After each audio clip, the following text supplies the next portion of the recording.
Hello guys, welcome to my channel. ഇന്ന് നമ്മൾ പോകുന്നത് ഒരു ബ്രിഡ്ജ് കാണാനായിട്ടാണ്. ജർമ്മനിയിലെ ഏറ്റവും ഫേമസ് ആയിട്ടുള്ള ഒരു ബ്രിഡ്ജ് കാണാനാണ് നമ്മളിന്ന് പോകുന്നത്. ഇത് പോകുന്ന വഴിയിലുള്ള കാഴ്ചകളാണ് ഈ കാണുന്നത് കേട്ടോ. ഈ ഒരാൾക്ക് പൈസയുടെ ആവശ്യമുണ്ട്, അപ്പോൾ ആളത് ഡാൻസ് കളിച്ചിട്ടാണ് പൈസ ഉണ്ടാക്കുന്നത്. മറ്റൊരാൾ അവിടെ ഓരോ രാജ്യത്തിൻ്റെ പതാകകൾ വരച്ച് വെച്ചിട്ടുണ്ട്. അപ്പോൾ നമുക്ക് ഇഷ്ടമുണ്ടെങ്കിൽ നമ്മുടെ പതാകയിൽ പോയിട്ട് പൈസ ഇടാം. അപ്പോൾ ആൾക്ക് അങ്ങനെ വരുമാനം കണ്ടെത്താണ്. അവിടെ പല ആൾക്കാരും അവിടെ ഓരോ രാജ്യത്തിൻ്റെ മേളിൽ പൈസകൾ ഇട്ടിട്ടുണ്ട്. ഇതുപോലെ പല രീതിയിൽ വരുമാനം കണ്ടെത്തുന്ന ആൾക്കാരെ നമുക്കിവിടെ കാണാനായിട്ട് സാധിക്കും. ഇവിടെ മ്യൂസിക് ഇൻസ്ട്രുമെൻറ്റ്സ് വായിക്കുന്ന ആൾക്കാർ, അതുപോലെ തന്നെ ഇത് പടം വരയ്ക്കുകയാണ്. ഒരു കുട്ടിയുടെ പടം സ്പോട്ടിൽ വരച്ചിട്ട് അവർക്ക് കൊടുക്കാം.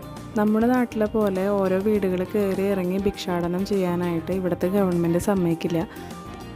അതുകൊണ്ട് തന്നെ അവർക്ക് എന്ത് കഴിവാണോ ഉള്ളത് ആ കഴിവ് വെച്ചിട്ടാണ് ഇവിടെയുള്ള ആൾക്കാർ കാശ് സമ്പാദിക്കുന്നത്. ഇതാണ് ഹോഹൻസോളൻബ്രുക്കെ.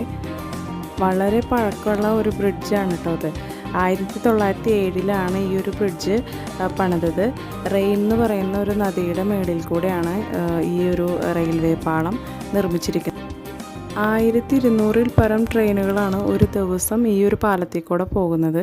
അതുപോലെ തന്നെ നമുക്കിവിടെ കാണാനായിട്ട് സാധിക്കും ലവ് ലോക്സ്.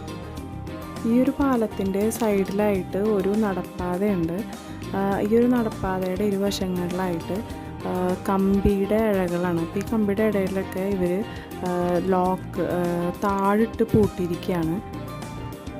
കപ്പിൾസ്, പെയേഴ്സ് ഇവരൊക്കെ വന്നിട്ട് ഒരു താഴിട്ട് ഇവിടെ പൂട്ടും.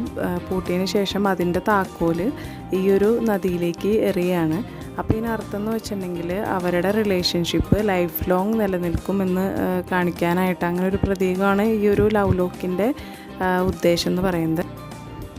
രണ്ടാം ലോക മഹായുദ്ധത്തിൻ്റെ സമയത്ത് ഈ ഒരു ബ്രിഡ്ജ് തകർക്കപ്പെട്ടതാണ്. അതിനുശേഷം വീണ്ടും പുനർനിർമ്മിച്ചതാണ് ഇപ്പോൾ കാണുന്ന ഈ മനോഹരമായിട്ടുള്ള ഈ ബ്രിഡ്ജ്. അപ്പോൾ ഇത്രയ്ക്കുള്ള ഈ ഒരു വീഡിയോ. അപ്പോൾ ഈ ഒരു വീഡിയോ എല്ലാവർക്കും ഇഷ്ടപ്പെട്ടെന്ന് വിശ്വസിക്കുന്നു. അപ്പോൾ അടുത്ത വീഡിയോയിൽ കാണാം. ബൈ.